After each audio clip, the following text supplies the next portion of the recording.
A Western High School. So our PD on November 6th is coming fast and furious. And one of the options for things that we can choose from is what's called the Modern Learning Cohort.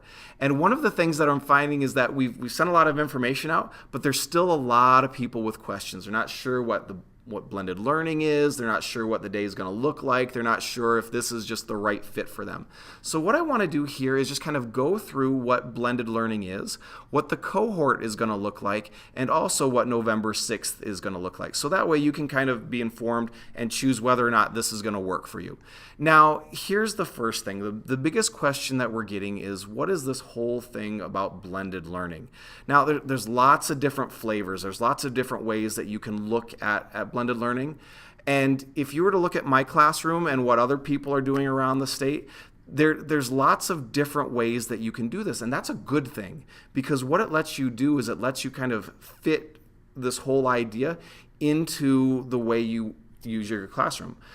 Now, for me personally, when I look at blended learning, I kind of look at it as the best of both worlds. There's certain things that I do really well in a face-to-face environment during those 52 minutes. And there's also certain things that technology does really well in a digital kind of teaching and learning environment. So what we want to do with blended learning is combine the two.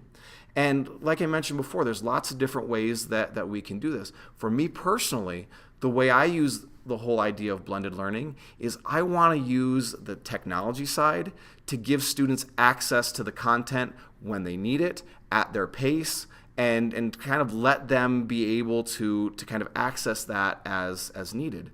But for me, on the face-to-face side, I want to be able to use those valuable 52 minutes for those higher order thinking skills, to be able to be there when my students have questions, to be there to answer things where they're getting stuck, and to really kind of go beyond what I was able to do before when I was trying to do it all. Now, here's what the cohort is going to look like. The idea is we want to give you the chance to kind of choose a project that you want to work on.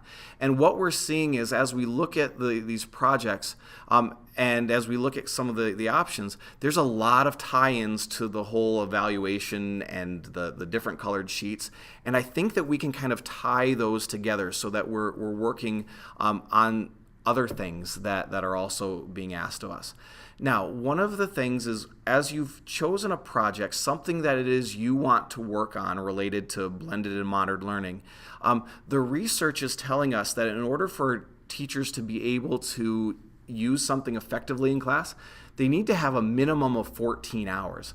So what we're trying to do here is kind of spread those 14 hours out over the entire school year. So November 6th, we get 3 hours. We get 3 hours to kind of introduce the idea, let you pick a project, let you start working, kind of collaborate with other people who might have similar ideas.